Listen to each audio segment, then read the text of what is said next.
Hello there. Welcome to another special episode of Bits and Pieces, your friendliest pan-Indian, friendliest pan-world podcast. This is episode 65, and with this episode, we are finally in boomer territory. Boomer, as in age, and not the strawberry flavored chewing gum we used to blow bubbles out of.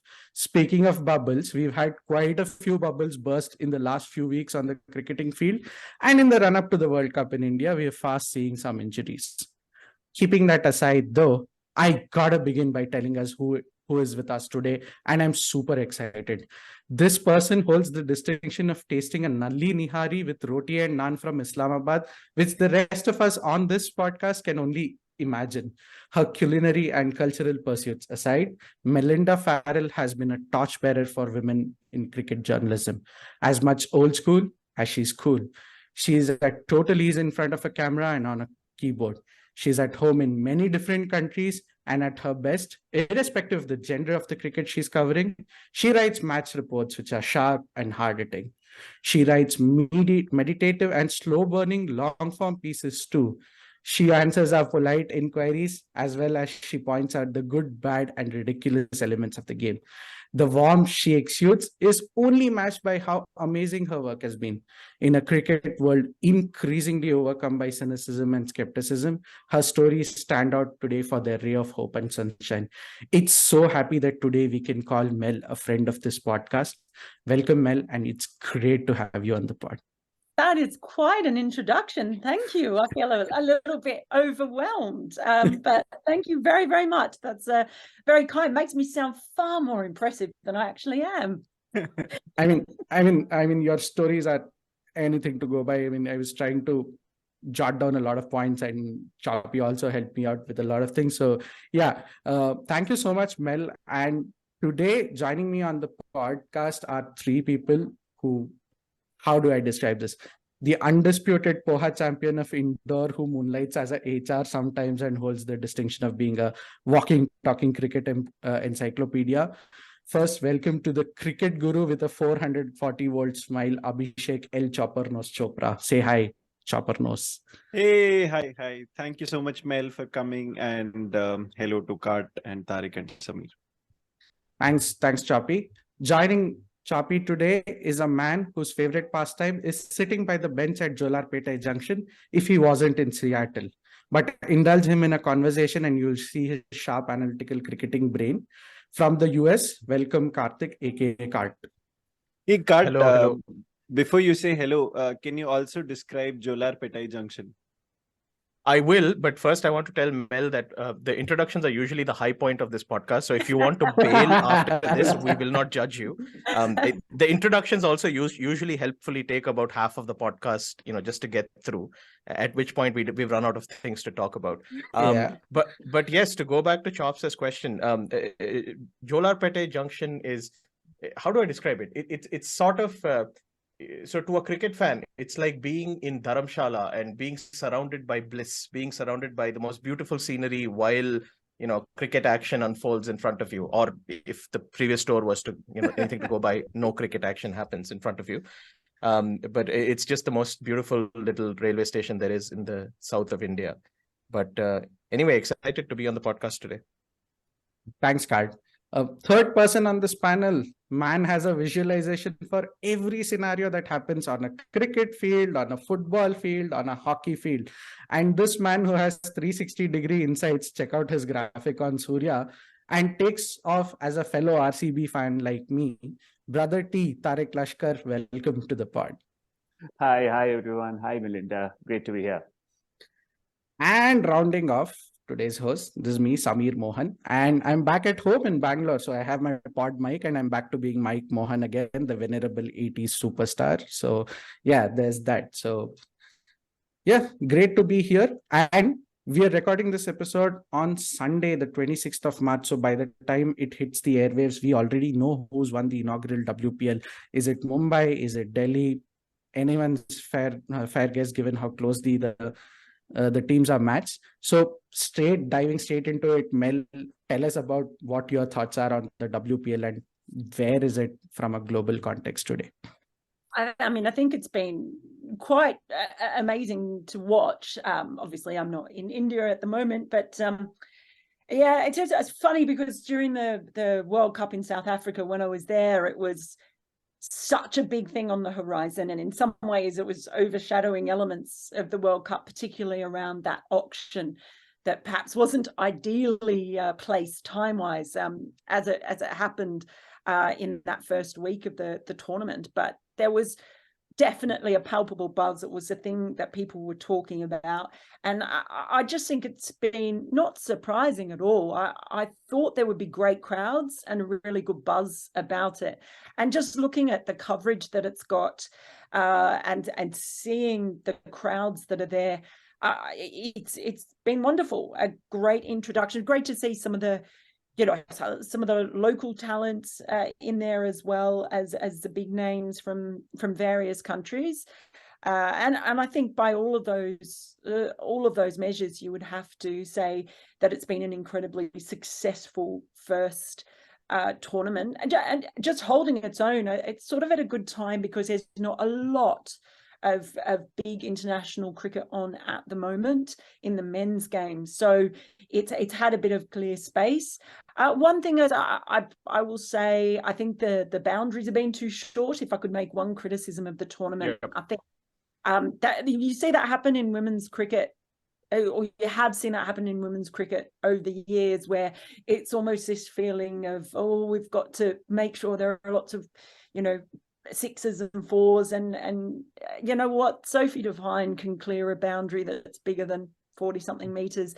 I do think they need to push those out, get the action a little bit closer to fans in the future, because I think it's good to test the players.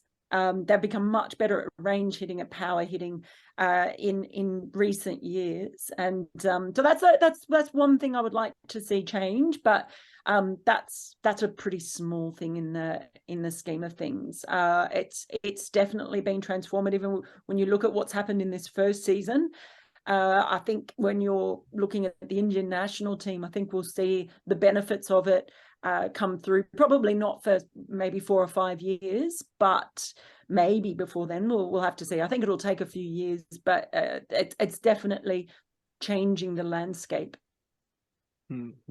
Yeah. One of the things I was going to say about the boundaries as well, right? Which is obviously the WPL, this is the first year, but we have enough, I think, prior experience of the IPL, the men's IPL, and certainly what's happened in the men's IPL, I don't know if it'll repeat in the women's game, is the lower scoring games have often been the more memorable games in some sense. You have a team that goes out and scores 200 in 20 overs or 200 plus. At that point, even before the second inning starts, it's kind of, foregone conclusion, and it's not all that fun. And the best T20s, I think, across the board, whether men's or women's, I think have been the lower scoring ones. I think even the World Cup that just happened kind of showed that to us. So I think that probably plays a part there as well. One thing, Mel, I did want to ask you about is, I was wondering, have you been following Le Fair Deandra Doughton with her, selection, but not, being available, and then she put out a statement saying it wasn't really, I tried to do everything that I could to be available for selection and so on. Did you have any thoughts on that? Well, it just seems really odd. I've obviously read her statement, and then there's the franchises basically just stuck to what they said before. It's a really strange one, because I'm not sure why you would sign a player like that and then not go to every effort to bring them there. So I don't know whether it's, sometimes with these things, there are things going on behind the scenes that we don't necessarily see. So I don't know if there is more to it than that. It's obviously especially disappointing for Deandra Doughton, because she retired from international cricket and she's no longer got the avenue of playing for West Indies. So this tournament would have been even more important to her. So you can understand why she would be bitterly disappointed at not being able to play there. So yeah, it's a really, really strange one. And I mean, I'm just not sure why you would go to the effort of bidding for a player like that without making sure that that they were given all those opportunities to be able to get there and play for your team. So it's an odd one. I don't really know what to make of it. Yeah, and it's unfortunate too. I really just hope that it's not just some administrative or HR cock-up, sorry, chops, where, lines got missed between 2 or 3 people, and then, something fell through the cracks and things didn't happen. That's probably the most benign explanation of what may have happened. And then, everybody was just trying to cover their backside after that. But it's really unfortunate that a player of that caliber could not feature in the tournament, Yeah. Anyway. Yeah. It's also the most likely, I think. Never attribute to malice that which I can was be gonna explained say. by bureaucracy. Yeah, unfortunately. So, yeah. Basically, let's just blame HR. Always blame HR. Absolutely. Oh my God. Yeah. Now it feels that Mel is a friend of the pod for sure. Mel, I actually wanted to ask you about your start in journalism, and I think as Samir mentioned in the introduction, you're one of the very, very few people who are as much at home in front of the camera as behind it with your writing. Where did it all begin for you? What was it like? And I'm sure there must have been various stages of your career where there's that one article that you got out there. Maybe it was the Owen Morgan one or the Cummins one or something else, which really told you that this is something that you can go to great heights in. So can you tell us? I mean, I know it's a long-winded question, but just tell us about your journey right from the beginning and what's your writing process and self-discovery process almost has been. Well, to be honest, this is the perfect podcast for me because I often describe myself as the bits and pieces player of cricket journalism. Because basically, I don't like to call myself an all round. I'm not quite, Ben Stokes or even I'm not really a Jadeja. Let's just go straight to Jadeja. Yeah. Why not? I mean, sorry to interrupt, Mel, but the name of this podcast is from Sanjay Manjrekar famously calling Ravindra Jadeja as a bits and pieces player. So it's a hat tip to that. Surprise me. Thanks, Samir Manjrekar. Captain pointing obvious. out the bleeding obvious. No, so yeah, I mean, my background was more in television, and I actually worked in television production for sort of when I was starting out, but wanted to be more creative, and so I started producing stories. And I was in England, and so I wasn't allowed to voice them because I had an Australian accent. So I'd have to basically produce pieces. I'd go out and I'd do all the interviews, and I'd sit in the edit, and I'd write the script, and then I'd have to hand it over to an English journalist to voice it, and that frustrated me a little bit. So when I came back to Australia, I had enough of a show reel that meant that I just put it out there and started getting work covering lots of different sports. And it wasn't really until then, when I was drifting more and more towards cricket, that was probably when I started writing. I worked for cricket.com.au for 3 months. It was a short-lived experiment before leaving, and then later that year going and working for Cricinfo. And it was at Cricinfo where I started writing, and I, to be frank, terrified me, and sometimes still does, because cricket, I think, has the best writers of any sport, particularly Test cricket. And I think because of the length and the time in Test cricket there, and the fact that it's a team sport but has so many individual narratives that run through it over the course of a test that encompass, you know, a particular player's whole life almost and career, or the fortunes of a team. It's just a lot. There's grand narratives as well as the small narratives. So there, when you look around at the world of cricket, there are just some stunning writers, and you know, I'm not fit to tie their shoelaces. And so when, you know, when I started to write a bit more at Cricinfo, it was a bit intimidating.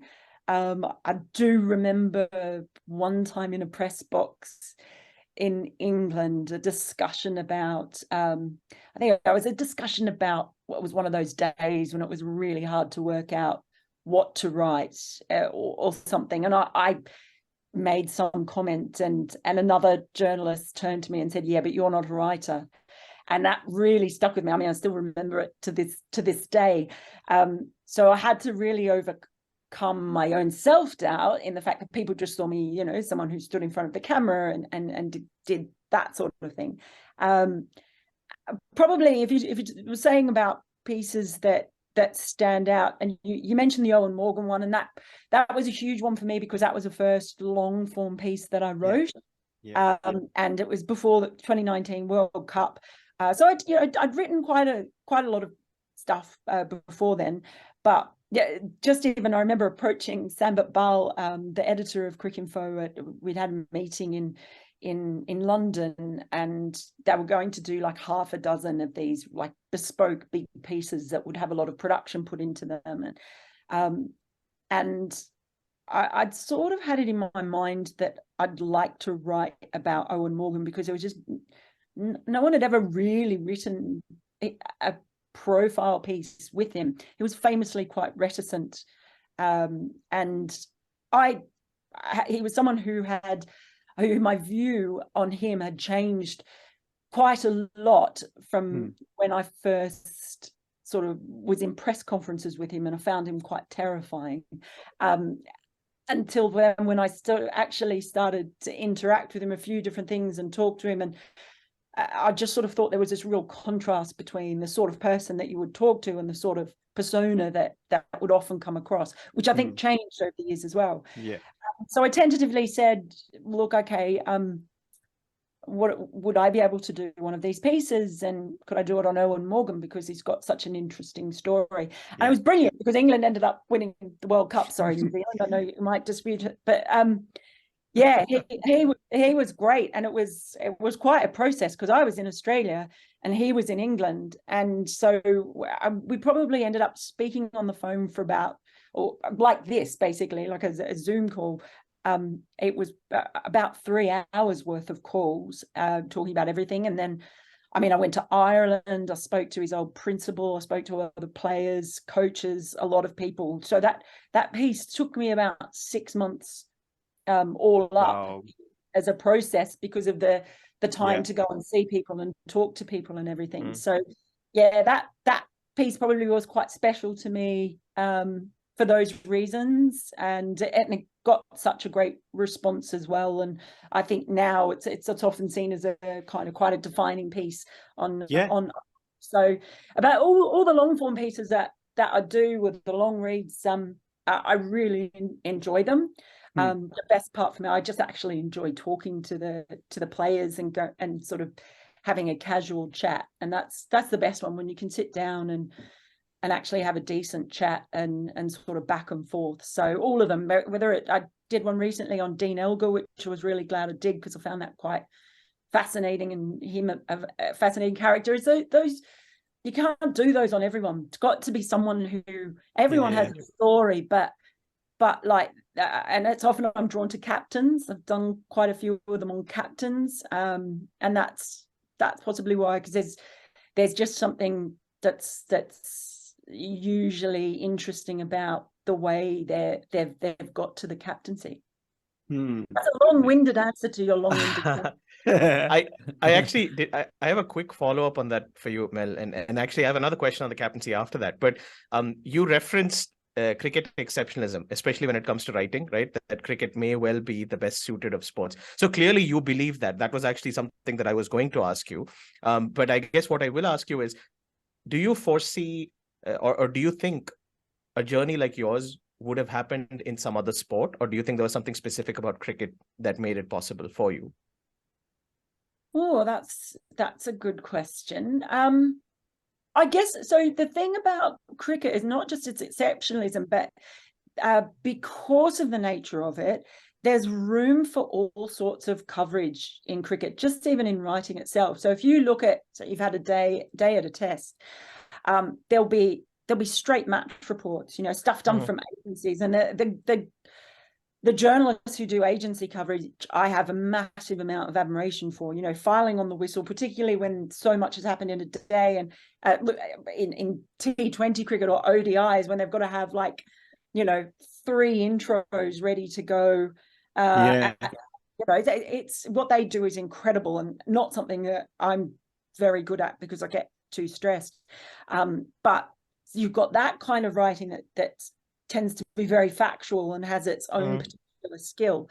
And then you've got sort of more rounded match reports that maybe contain, they're not really reports, and more analysis kind of pieces that look at a particular innings or maybe a spell or whatever it is.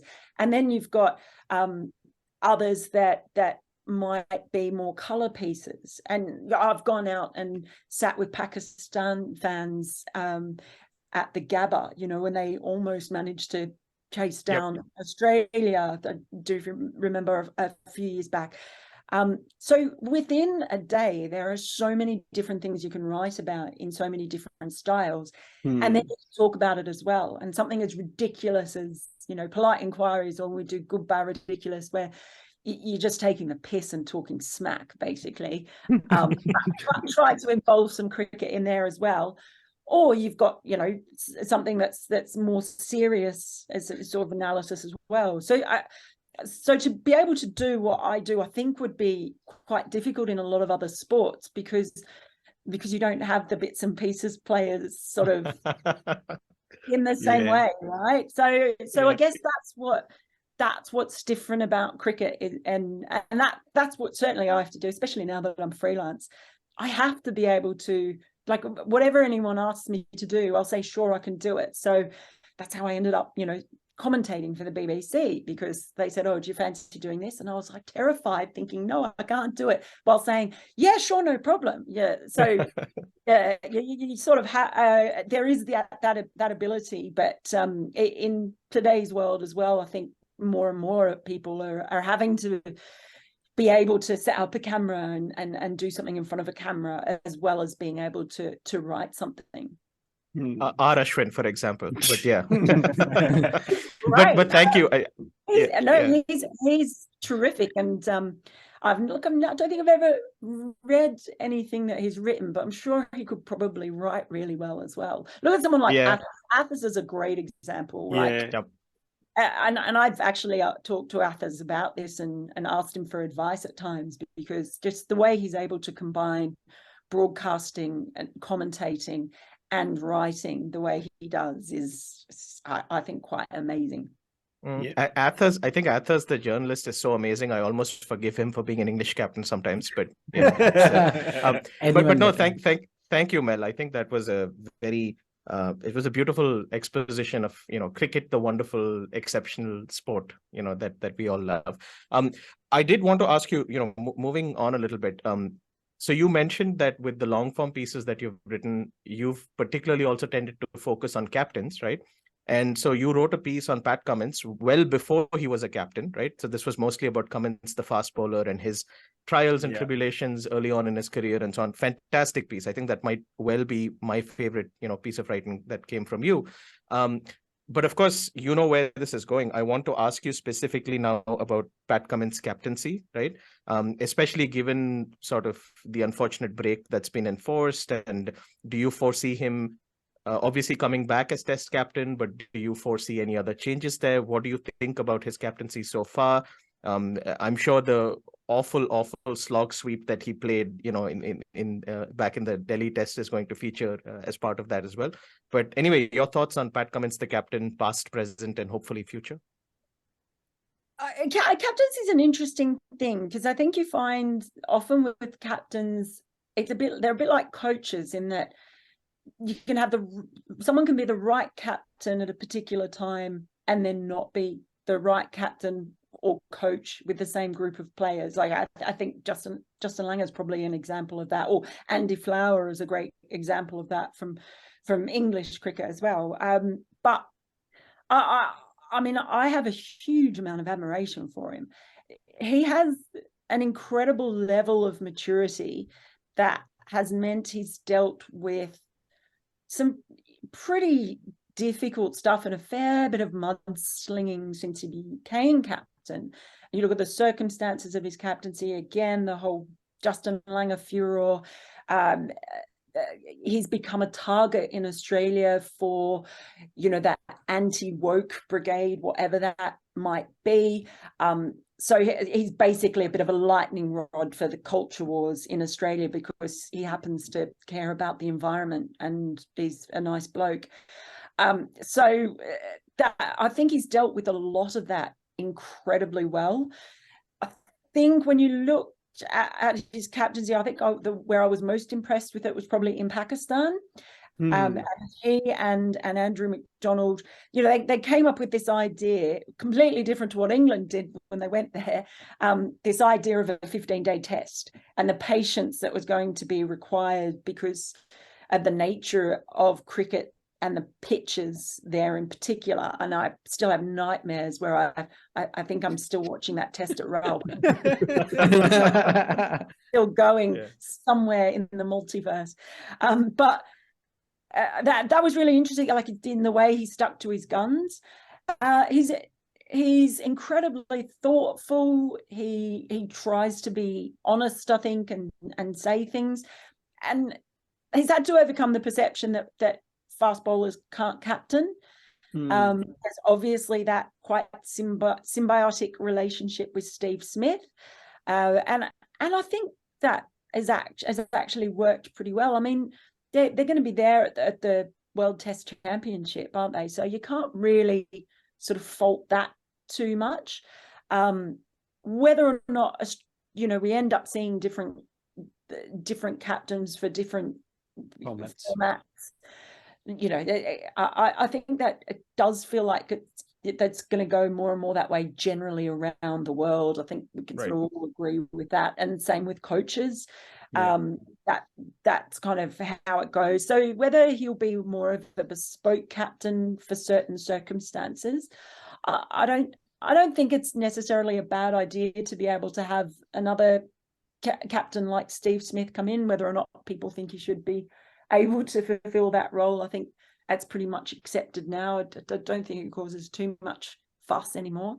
But yeah, it's a big job in Australia, and in India you understand this as well because of the I guess the stature and the status of Test cricket in Australia. So having that job is a really big deal. You have to be a statesperson as well as a cricketer, and I just think he's handled all of that really, really well, and I'm really pleased for him because he did have such a difficult time when he was a young player, and to see him thrive and do what he's doing now. I don't know if we'll be Test captain for like a really for 8 or 9 years. I'm not sure that will happen, but I think he's certainly the right person for the job at the moment.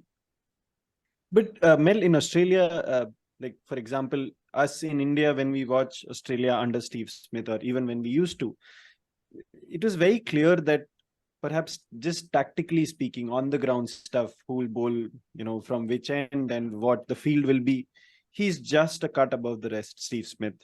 Is that a shared feeling, with the home crowds and TV watchers in Australia as well, that he's just tactically amazing? Or is it not so much a clear thing? Oh, look, I think the captaincy, it just feels like the captaincy's changed a bit because Pat Cummins has made no secret of talking to Steve Smith, but then Steve Smith has been really, really careful from the moment he was, named vice captain. I was sitting there laughing, like him referring to Pat as Patrick. He refers to him as Patrick in press conferences. So it was, this sort of deference was quite interesting.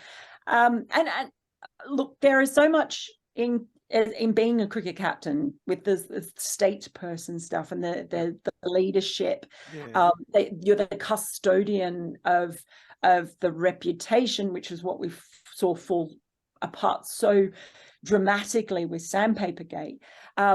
So I think in a way it takes a bit of pressure off Steve Smith, even in being able to come in and do the captaincy when needed, or to be there to provide some advice when Pat Cummins is bowling. I think it's a collaborative captaincy, and even with other senior players as well. That's a modern thing. There are lots of different styles of captains. So I think while people recognize that Steve Smith, when it comes to field settings and everything, he lives and breathes cricket in his waking hours, in his sleeping hours, everything. So that sort of makes sense. But I think that the pressure of having him being captain and all the baggage that would come with that would probably be too much if it was full time. So I'm kind of okay with this sort of collaborative approach. It seems to be working out fine. True that. Yep. Okay, so if I can come in here, Mel, we've talked about the men's captaincy and the men's team, but another aspect of Australian cricket that is talked about quite a lot is the women's team and the sheer supremacy they have shown over the last let's say decade or so, or maybe even more actually. So there's a lot of things that have already been analyzed quite a bit. A lot of people talk about why they are better than most of the other teams, but are there any overlooked aspects or something that has not been discussed as much that goes a long way in explaining why the Australian women's team is as good as they are? Yeah, it does come down to, I think, the key is the investment in domestic cricket. That was I think it was 2013 that they made the decision. This probably for me, this is the most important moment in the Australian women's cricket team. Was 2013. Cricket Australia, if you look at the situation they were in and where the ECB was in with their women's team, what the sort of professionalisation started coming in, and the ECB's basically funneled its money to central contracts, and the players who were at the top, and it was very much focused on the high performance centre at Loughborough. Whereas in Australia, instead of putting all their money into those central contracts, they started paying the state players. So they were playing in the one day, the WNCL, the one day competition. It wasn't very, very much. Like a lot of those players were maybe getting, say, about $5,000. Certainly couldn't live on it, but it was suddenly they were getting something. And then, the WBBL came in and there was another avenue to get some money there. And basically, because they were paying all of their domestic players, every time there was a raise when the new MOU came into being and they negotiated a greater cut for the players there, it's just meant every time that pocket of money has gone up and up and up. It doesn't go down.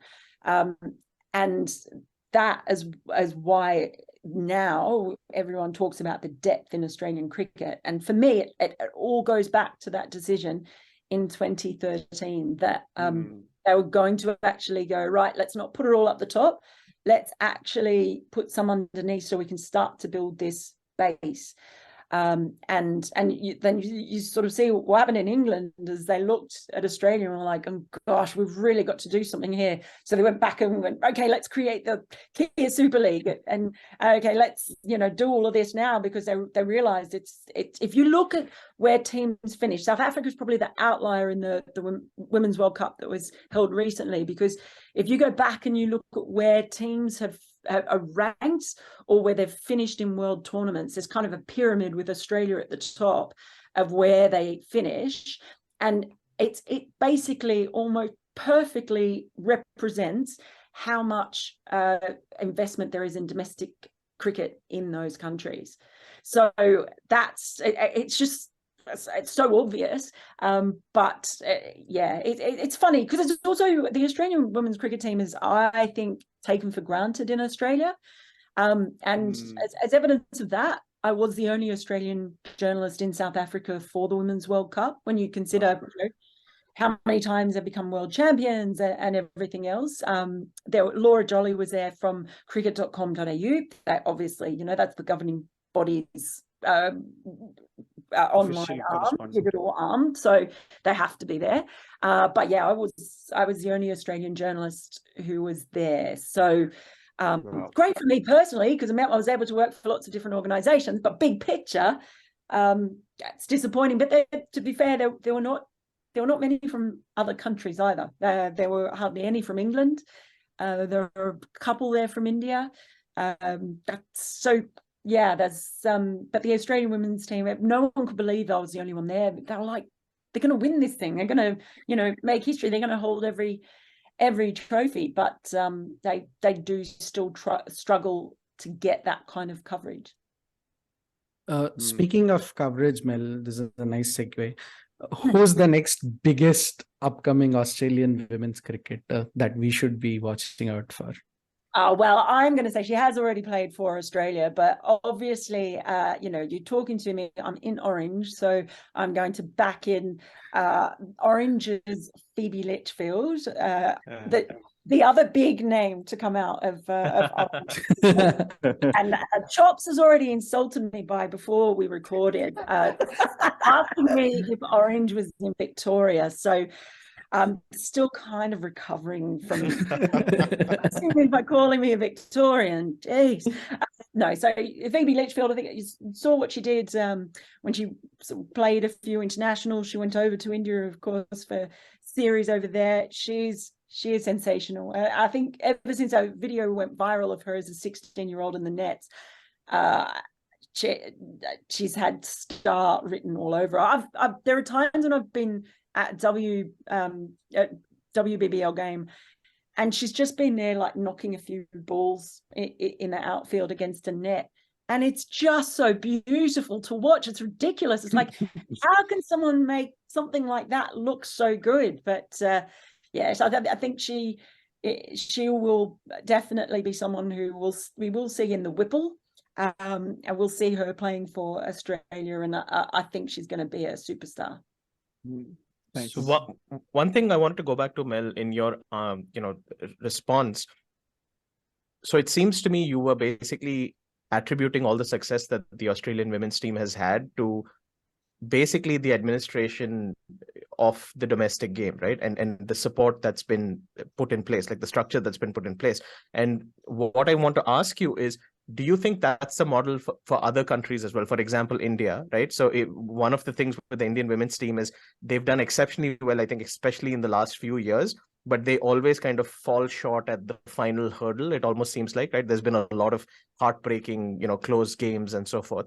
But do you think that that's the only model that could work? Or do you think, for example, in India right now, what's happening with the WIPL and all of that, that's a better model for a place like India, or something else?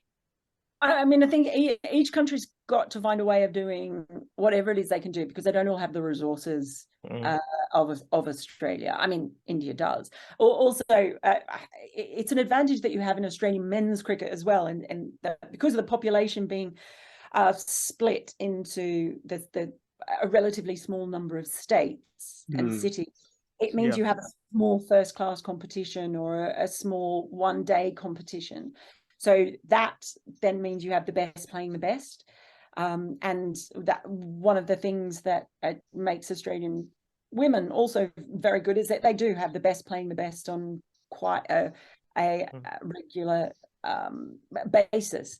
So however countries do it, they have to find ways of getting the best playing the best. So in some countries, you might end up having a 4 or a 6 team tournament, whatever it is, and in different formats as well. How do you find ways of doing that? So, and can you pay the players to do that, so that essentially they're being able to not necessarily huge amounts, but they're able to get, you know, some time away from work or whatever it is. You know, look at some competitions. I think in Ireland, you know, a lot of them are schoolgirls, and it's very difficult because then they can only play whatever domestic games they do on a Saturday, and then if it's raining, then you've only got certain amounts, so it becomes quite difficult for them. So, but whatever it is, I think countries just need to find a way to get the best playing the best. And I guess I know that some people would argue that if you spread the net wide, then you just have more people playing, maybe you unearth more talent. But I do think that when you look at England, they're basically going from a county system that had like 30-something teams. The standard was not anywhere near like it would be for the WNCL in Australia. So now that they've got these regional hubs, they're trying to address that. So whatever it is in India is different because it does have such a huge population, a huge number of associations as well. So it doesn't necessarily have to follow the model of Australia, but I just think those twin things of going, right, how do we get the best playing the best? And then is there the wherewithal to be able to professionalize that as much as possible? Yeah. It's a bit like I mean, probably the 90s, right, when Australia was just this juggernaut, the men's team.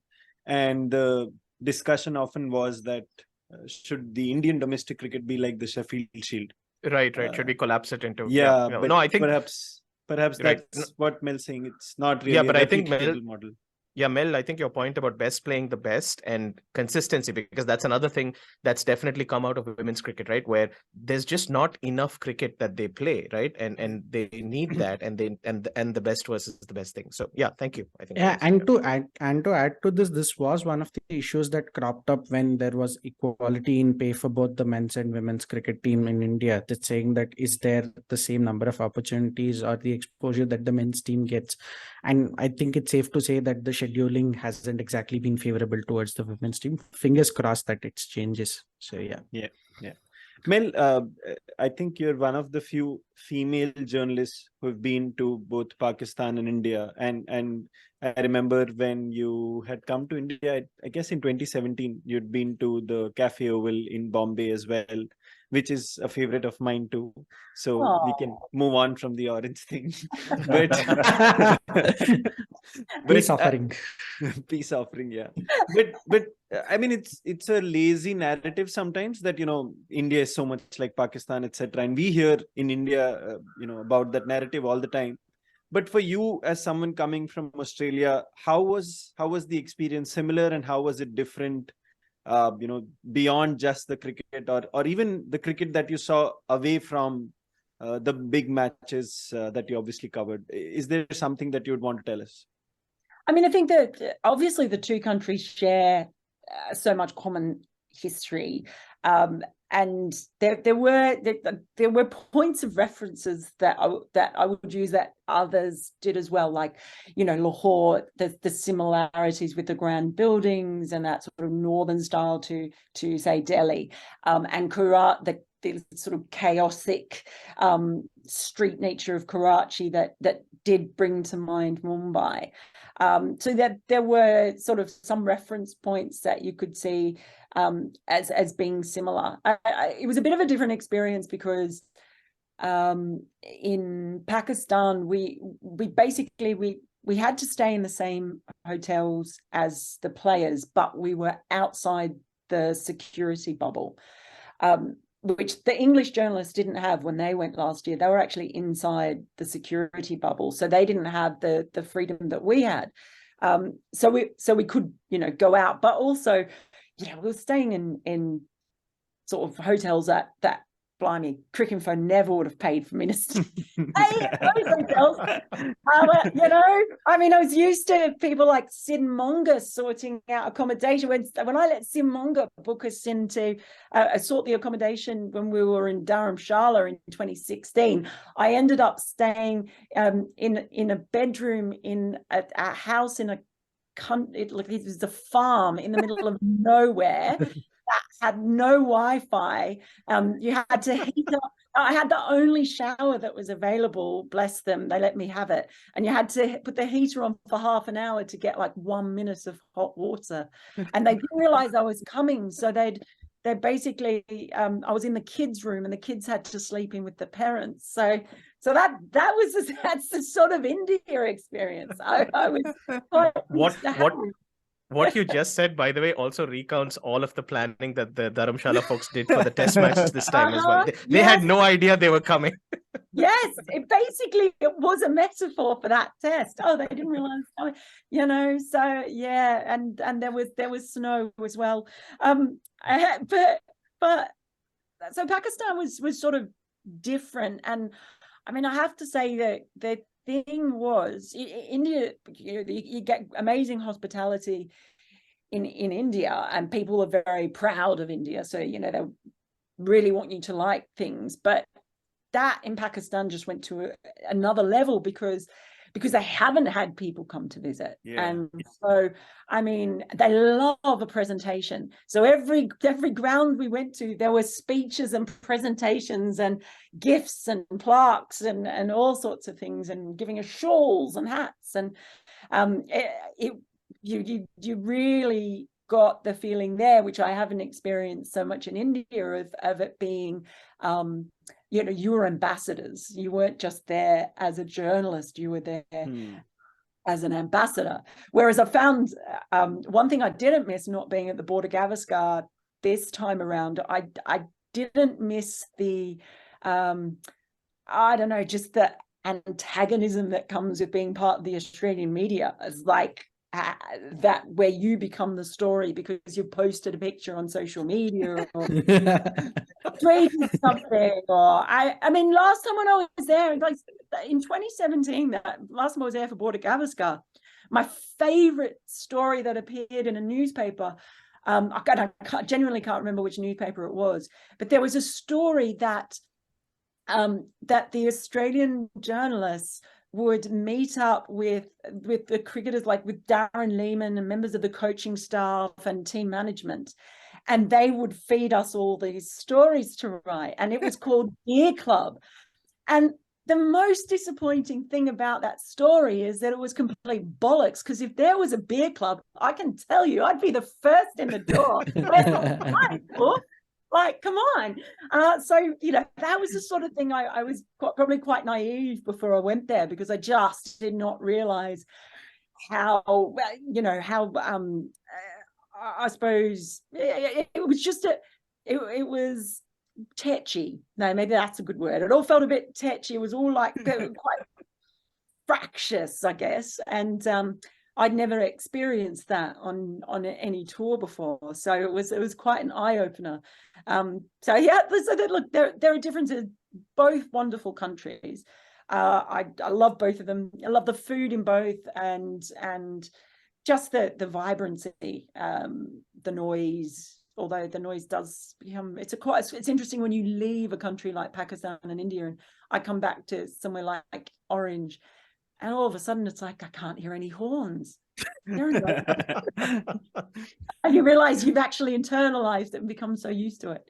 But yeah, I'm incredibly fortunate to have been able to seeing a lot in both countries, and would certainly snap up any opportunity to come back as well. So just a follow-up for that, you said you didn't miss the BGT particularly. I'm sure you wouldn't have missed the pitch photograph that your good friend and a friend of the pod, Beastie Boy Bharat Sundareshan, put out, and it kind of set the cat amongst the pigeons. So what was your reaction for that when you saw that picture? I mean, the thing is, it's a really typical thing for Bharat to put up. He's the best observer, right, of anything going on at a ground, whether it's a training something going on in the middle. And look, that's his shtick, right? We all know that. Everyone who knows that Bharat puts up a dodgy picture that is taken from 3 miles away of the pitch, or someone basically, doing a handstand on the other side of the pitch. So it's just such a normal thing for Bharat to do, because he is a great observer. It was just funny to see that happen. And when I say I didn't miss the BGT, I did. Like, I would have loved to have been there and covered that series. It was just that element that I didn't miss, in suddenly feeling like I have to be so careful of every single thing I say, because it's going to be a story. And that happened so many times when I was there. So as soon as I saw it, I just laughed and thought, oh man, here we go. And I was reading stories in newspapers about, people trying to stop someone from taking photos, and it just brought back everything. I'll never forget, after Pune in 2017, when we got to Bangalore, and some of the stories that were written about the Bangalore pitch, and then when we went to Ranchi, and there were 1 or 2 Australian journalists who basically had to apologize to the Ranchi curator. So all of that stuff, I get really bored about some of the pitch stuff. It just becomes so ridiculous at times. So that was pretty funny. If anyone's going to, and the great thing is that it's Bharat who's grown up in India, so no one else could have done it quite the same way as Bharat, who is Indian but now calls Australia home and covers the Australian team. It was the perfect fusion. Nice. So staying with the Border Gavaskar Trophy, Mel, I know the pitches weren't great, but if you took that out of the picture, how do you look at the series? What do you think about the 2-1 result?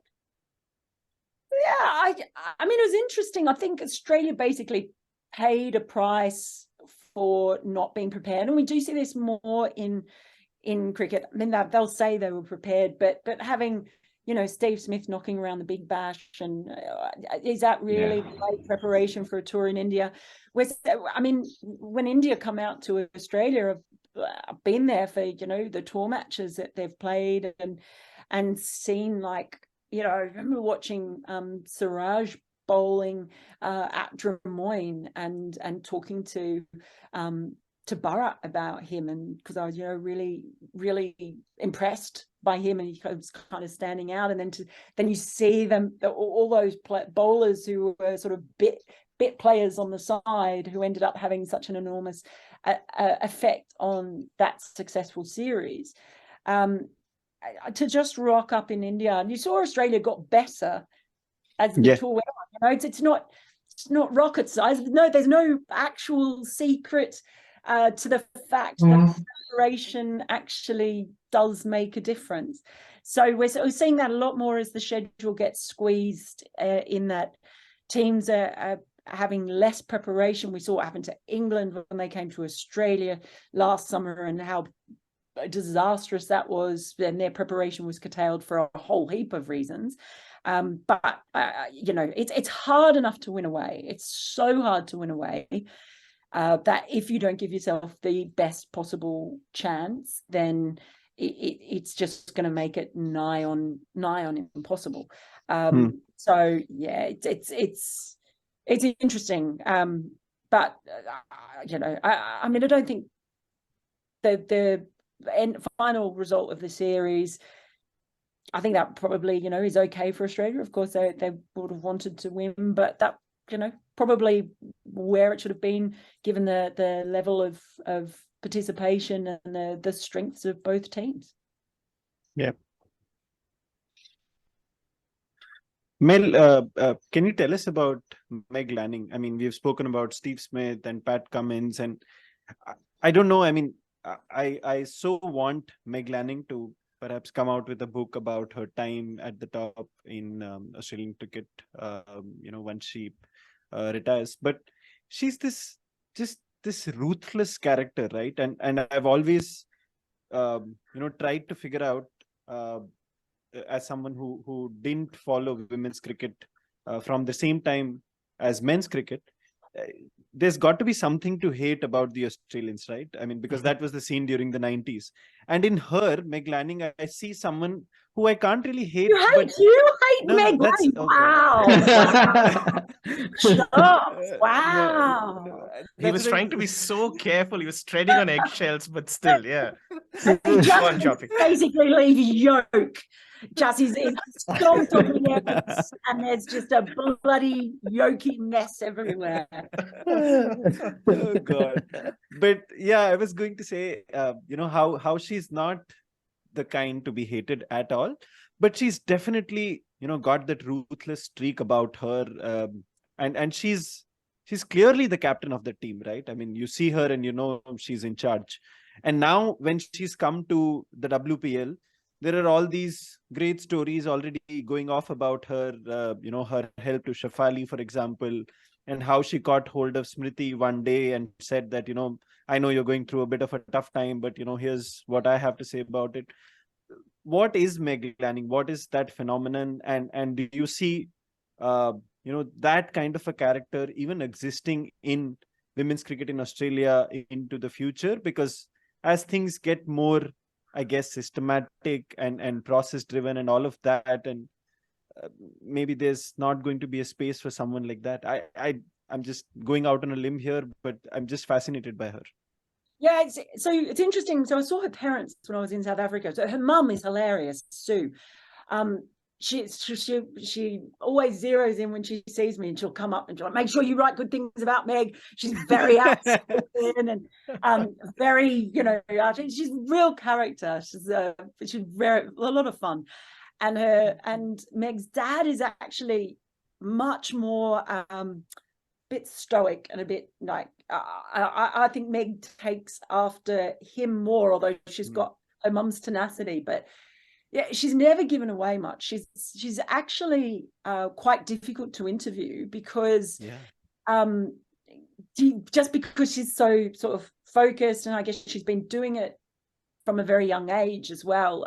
She's only 22 when she became captain, and so it can be hard to actually get a lot out of her that's beyond captaincy. She's all business basically. But what I will say is that I have noticed a difference since she took the break. So obviously she took the time away from the game. She went traveling famously, worked in a cafe, all that kind of stuff. And since she came back, I've just noticed a difference in presses. Just she seems more relaxed. She smiles a lot more. She smiles a lot bigger. She sort of had a laugh quite a few times, and I've sort of just noticed that it just seems like it's done her the world of good on a personal level. But at the same time, when I'm watching her on the field, I think she's even more ruthless than she was before. And it's interesting you use that word, because that is exactly the word that I would use. There's quite a fierceness about her. If I was going to, it's funny you mentioned this because I was actually thinking about this the other day. It reminds me a little bit of Ricky Ponting. If I was going to compare her to another cricketer and a cricketing captain, he was her favourite player, and you watched her play a pull shot, and there's a bit of that like real hard ass bastardry kind of thing, and that Ricky was able to do really well, and I see a lot of that on the field with Meg. Tactically, she knows exactly what she's doing, and she's extremely calm under pressure.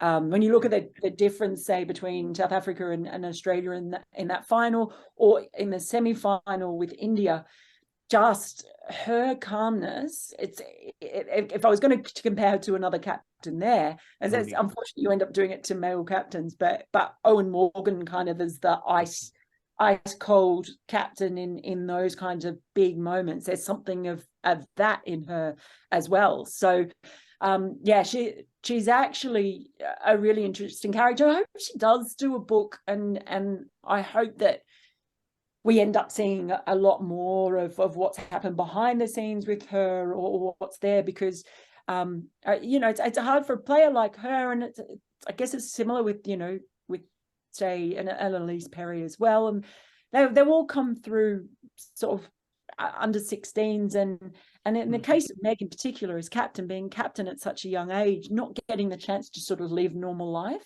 Yeah.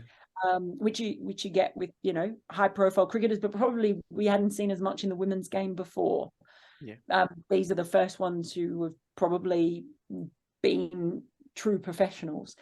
So yeah, it's funny because I have thought about that Meg thing, but I just feel like she's come back. I mean, I don't know how she's leaner than she was. She's just, there's nothing there but muscle and fierce determination. It's quite something. And I'm going to be interested to watch her over the next couple of years, because I think she's just gone to another level with all of that, and she's almost a bit scary. So, I mean, you might hate her, and I feel sad that you have so much hate in your heart, Chops. But yeah, no, she is certainly impressive.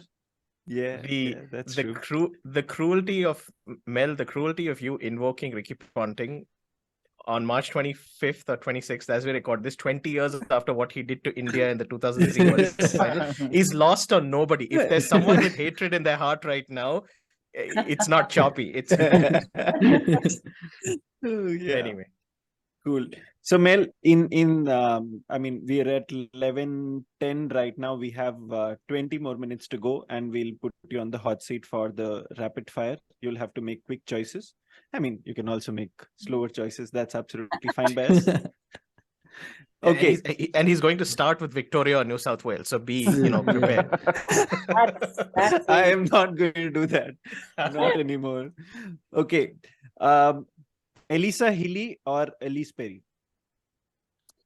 Look, I'm going to say, I'll say Elisa Healy, because she's the only player in the world whose shirt I own, whose playing shirt I own. I took it for as a prop in the Caribbean, and never gave it back. Oh wow, lovely. That's a very liberal definition of own, but okay, we'll go with that. I offered to send it back to her somehow, and she said I could keep it. So that's it. She's the only player in the world whose playing shirt I own. Very cool. Very cool. Okay, the next one is easy, so you can hit it out of the park. SCG or MCG? SCG for sure. Okay, cool. Okay, this is a tough one. Mumbai or Chennai or Bangalore? Do you know what? I've never been to Chennai. It's one of the few places I haven't been. I know. Wow. I really want to go there. So I can't say Chennai, can I? And what were the other ones? Bangalore or Bombay? Oh, you mean Bengaluru or Mumbai? Get it right. Yeah, it's a really hard one. Because, I'm going to say, actually, Bengaluru, because the beer clubs, and also because at the ground, they have the club they have there. They have one of the best thalis I've ever had. It's cost like 100 rupees, and we went down and had it every day for lunch. So I do love Mumbai. But yeah, I'm going with Bengaluru. Very interesting anecdote about the thali. The thali didn't exist before 29 or 2010. It was after the Anil Kumble establishment came at the state cricket. So the treasurer was Sadanand Maya, who ran a chain of South Indian restaurants in the city. So that's when the food game got up to a fillip. So I remember 2010 watching the inaugural IPL game between RCB and Delhi Daredevils. This was before they became the Capitals. And we were served with a platter of sweets in the hospitality stand. So yeah, I think the thali is what makes this very good. But it's not the best thali that I've had in India. The best thali I've had in India was on the side of a road in Rajkot. Ooh. There you go. Okay, we're going to insert a 2-minute silence into the podcast because he said Bangalore and not Bombay. But Oh, it's okay. I do love Mumbai, and I do love Mumbai though. The only wicket I've ever taken in cricket was in Mumbai, so it holds a Oh, special. tell us about it. Tell us more about that. Yes, Yeah. ma'am. Well, just at one of the Maidans filming, and which just, it has to be seen to believed. I know you guys take it for granted, but for someone like me, seeing it's just hilarious the fact that so many games can be happening in all different directions with the fielders crossing over.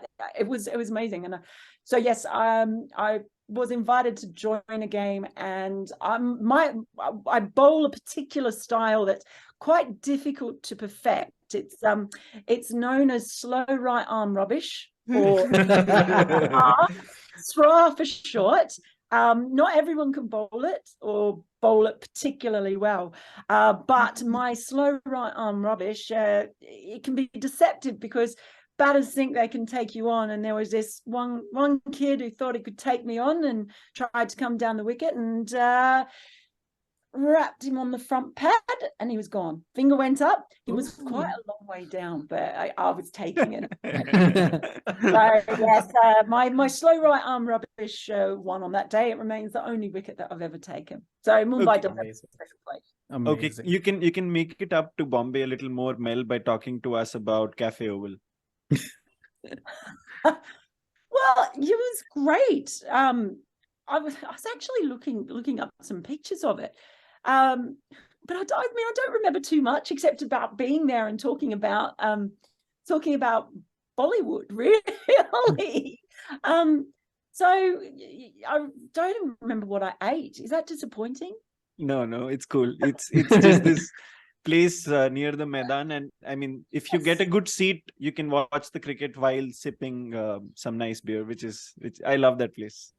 Yeah, it was really nice. I've been so lucky because I've been to a lot of great places to eat, and that was one of them. But Mumbai was great because I was in Mumbai for ages. I was there for I think I was there for sort of 6 or 7 weeks during the IPL in 2017.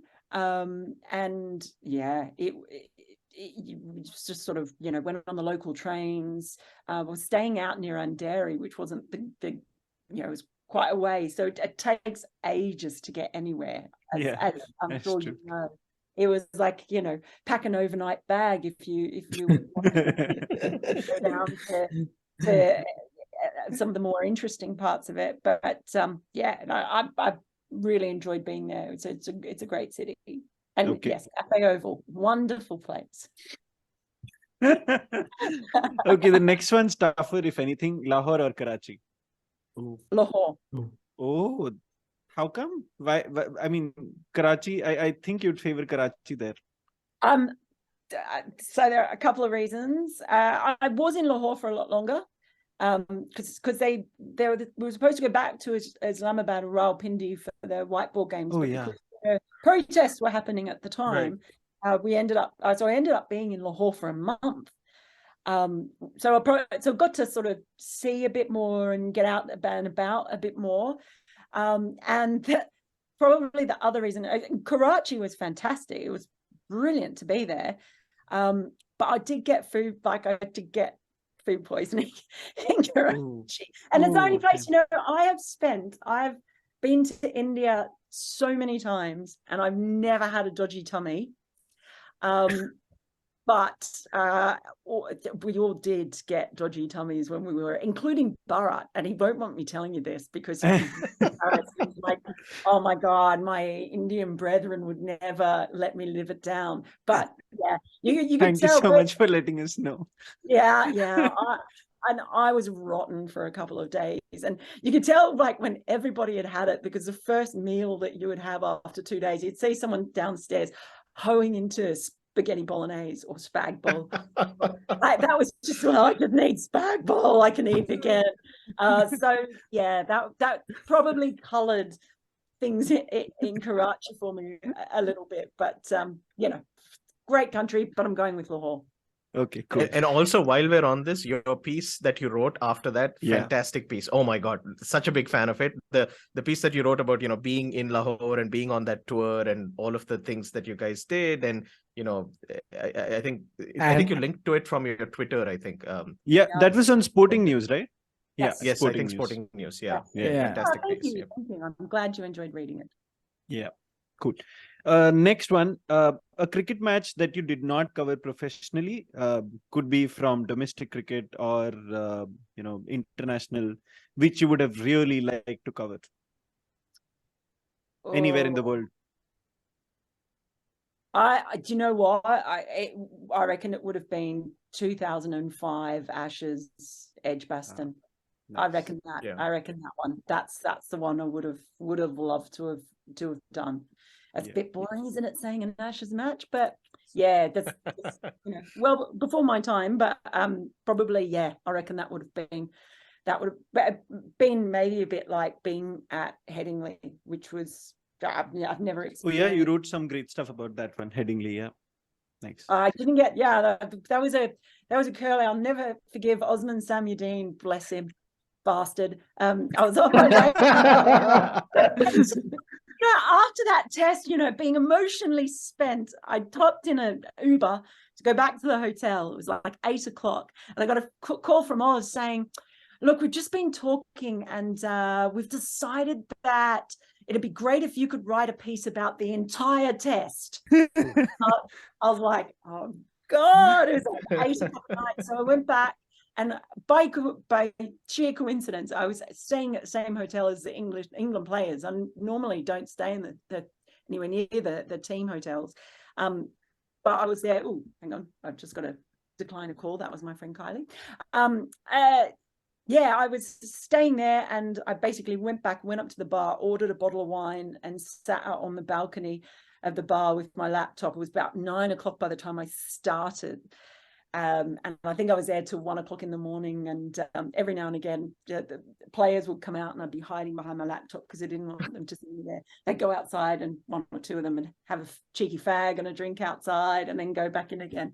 I reckon I finished about 1 or 1:30 in the morning. Wow. I'll never forget that. But that was an incredible test to cover, so I was very lucky to be able to do that. Okay, that brings us to our next question: Ashes or Border Gavaskar Trophy? That's good on you. I'm not hiding to nothing. I don't know if I could choose, because like the last BGT in Australia, more so than the one before, like that is probably the best series that I've ever covered. Whereas Headingley is the best test I've ever covered. Nice, well played. So they can each take one from that, because it's a difficult one, isn't it? It's a difficult one. But I would say, that was the last BGT in Australia, definitely the best series I've covered, but the best test I've covered was absolutely Headingley. Got it. Okay, one current cricketer for each of the following categories as their future: video journalist, print journalist, presenter. Oh, because you're all three of them, you see. Okay, wow. Okay, so print journalist. Do you know what? I'm going to give that. You probably do any of them, but I would give print journalist to Ashwin. Let's give that to Ash, because I think he's got kind of that brain. So I think he would be. He's done so much hard work on video, Mel, and you've just I know. put it all down. Rubbish. He's rubbish. Get him off video. She's talking. He watches everything, too. He does watch everything. No, he is very good at that. But I just think if I was, I think he'd be a good written journalist. For video journalist, do you know what I reckon? Maybe Jess Jonathan, because she's another one. She's very analytical mind. thinks about things, would ask good questions. So I think that she would be good. Presenter. But Jess can Jess be as funny as you though? Let's just not set the bar too high. Hey, who's gonna be as funny as me? Oh God, I'm glad I take myself so seriously. So presenter wise, the current lot, would Pat Cummins maybe? Would he be able to do it? He just sort of has that look about him, doesn't he? Maybe Pat Cummins would be a good presenter. I've gone for two. You think Pat Cummins would be the Richie Bennett of 2040? No, I don't think he's quite. He's not really a Richie Benno. His hair's not as good. No one's hair is that good. Come on. No. But as a presenter, I could see him being I could see him hosting coverage. He could do everything else. Come on, can't he? Okay. Okay. Any journalists that you look up to, Mel? Both from the men's game, the women's game, male journalists, female journalists. Any top three, let's say. I mean, I look up to most of them because I'm quite short. So that's I don't look up to Firdaus Munda because she is tiny. So that's one that I always feel nice and tall around. Oh God, there's so many. Like I said, I do have a lot of admiration for Athers and his writing, but so many. Like I've learned so much from someone like Osman Samyuddin. I've learned heaps from him. There are so many different things about different, I've learned a lot from Bharat about observation. I've learned a lot of things from Jared over the years, and that there were lots of things, whether it be from polite inquiries and him making me do it when I was really terrified that that people would hate me, or just looking at writing a different way. Gideon Haig has always been really kind to me, someone I can contact, and he will point me in the right direction or give me some advice. Someone like Andrew Fidel Fernando, who is just a really, really funny, clever writer, and I think that no one else should be allowed to write about Hereth ever, because it should Yes, absolutely. Left arm double. Yeah, you know what I'm saying, right? Yeah.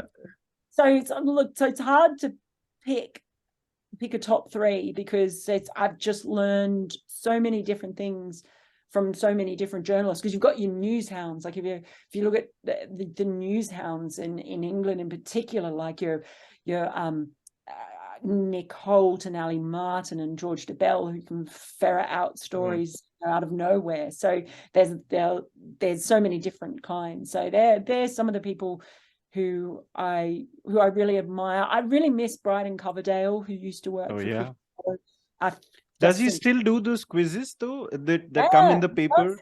Yeah, every day. I actually messaged him the other day because I got like heaps, and because there was a cricket one in there, and I sent him a picture of it, and I was like, I feel like you put these in here just for me.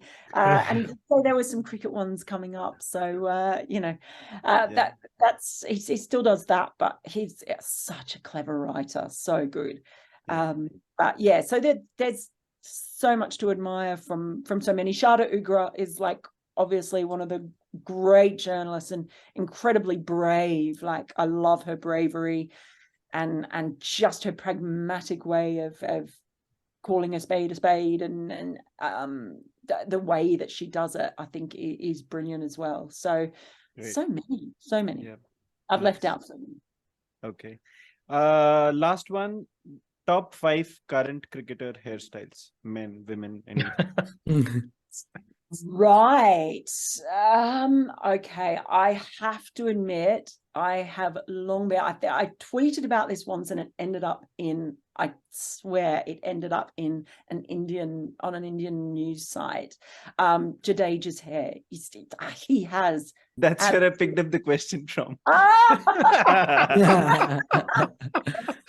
he does, but sometimes he you know, he flattens it a bit and he does things to it that, you know, I like it when he lets it roam free and he grows it out a bit. He's got magnificent hair. And Siraj is also another one who is, you know, again, I feel like he doesn't let it express itself enough, but you know, I appreciate where we've had top knots and so on as well. So those two would definitely be in the top 5. Who else has wonderful hair? Trying to think. In the women's game, have all just got long. A lot of them have long hair anyway. Izzy Wong, though, I'll give one. Yes. Because she experiments and puts it out there, and you know, I think that's quite good. Who else have we got? I'm trying to think of who else has hair that stands out. The Australians are all pretty boring for the most part, although Adam Zampa has a crack. Nice. You know, so we'll let him get in there. I'm trying to think. All the South Africans are, well, they're all a bit boring, aren't they? And now Melinda's gone. It's hard to think of any others there. And I'll give it to Moeen Ali for his facial hair. Yeah. Well played. Well played. He gets it for facial hair. So there you go. That rounds our top 5. Awesome. Before we let you go, Mel, you have to tell us about the Polite Inquiries experience, because a lot of us on the podcast today and on the group have been big fans, and every time there's a series and you're not there, we miss you. Even if, you know, it's others, we don't miss you as much, but sometimes it just goes away and we're like, okay, it doesn't feel like you've watched a day of Test cricket if Polite Inquiries doesn't come at the end soon after the match is over. So how was that experience like, and how did you enjoy doing it? Well, so when it started, the first time I just joined Cricinfo in late 2014. So the first series I did was BGT in Australia, and that Jared and George had really, it was their thing.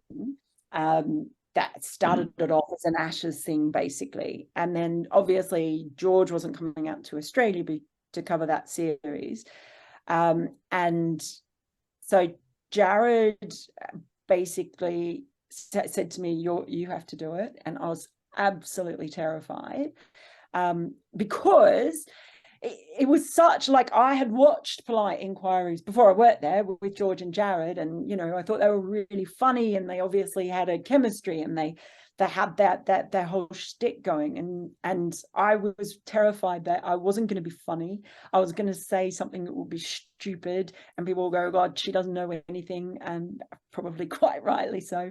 And the other people that Jared had lined up to do it in that series was Gav Joshi, who knows so much about New Zealand about India and Australia when it comes to cricket.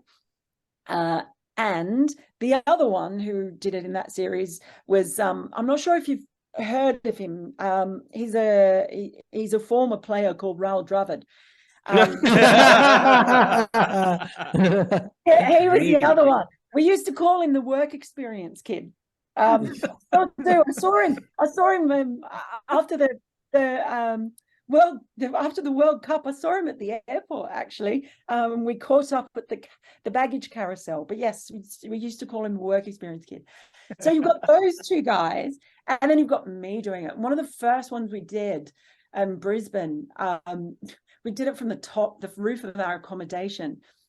And there were people there, but the pool, it was really distracting. It was really hot. And it was one of those ones like where it felt at the end of it, he just went, geez, that was crap. And I said, yeah, it was really crap. Like, we weren't funny at all. We were trying too hard. And I said, should we do it again? And Jared's like, no. If it's crap, it's just crap. Like, that just happens sometime. And that was the attitude, was we don't do it again. We just do it, and that's it. So, you know, I always sort of felt like a little bit of an intruder, but I was fortunate enough that both Jared and George were very generous in including me with that. We sort of developed our own different dynamics. Usually it would just be them taking the piss out of me, and that would generate a lot of the humor, I think. But it was ridiculous. Like, we used to do it, and then sometimes you would just be going, I can't believe we're being paid to just talk such utter bollocks. And you know, and that's what it was. I filmed most of them myself, so I would be in charge of setting up the camera and everything as well. So sometimes that would add to its own challenges. One of my favorite ones during that first series, if you look at it, the one time I handed the responsibility of filming to Sambit Bal, the boss. He was there in Melbourne, and I was doing this with Gav that day. Jared wasn't around, and I set everything up and said to Sambit, okay, just watch and make sure that, you know, that we don't lean out of frame or anything. And he obviously wasn't paying any attention whatsoever, because the camera, I don't know whether it was just the angle or something, but it gradually shifted. So if you can imagine, Gav and I were in the center of the frame to start with. And then as the episode goes on, the camera sort of they're almost off. But in the meantime, Sid Monga is helping out, was helping out Anand Vasu and Bharat Sundaresan. They were doing their own show. So we're like over to the side of frame, and then in this whole empty part, basically in the center of the frame, you see Sid Monga come out and hold the camera up and everything for Anand and for Bharat doing a rival show. And it's hilarious. And all the people commented on it underneath on YouTube. And honestly, I've watched that back and I'm still absolutely pissed myself laughing, because it looks like it's deliberate. The camera's slowly panning to other guys doing another show, and they're in the center of frame. And Gav and I are basically off to the side, barely in frame anymore. So that was, yes, one of my favorites. But it was a lot of fun. It was ridiculous. And I do miss it. You know, I've still got a great relationship with Cricinfo and everyone there, and I confess that's probably the thing I miss most as doing Polite Inquiries, because of the rapport that you had with fans. You know, the back and forths you'd have on Twitter, and people that I feel like I know because of the questions they've asked over the years. And yeah, it's funny, but I do miss it. Nice. Lovely. Okay, Mel, you've been superbly, amazingly gracious with your time. Thank you so much. Thank you so much, Mel. This has really been a great start to a lot of our Sunday mornings, or rather Saturday night for Card, because he's still in the US. It just feels like the nice long winding chat about knowing about what went behind the process, knowing the anecdotes. And I think we have a lot of great stories that we can take back and, you know, look at with fondness, especially of Choppy saying orange being in Victoria. Which let's let that die, because that's going to take a long time for me to get over. On that note, thank you so much for joining us, folks. This is Tariq, Karthik, Choppy, Mel, and Samir signing off from episode 65 of Bits and Pieces. Stay safe and stay hydrated. The summer is upon us.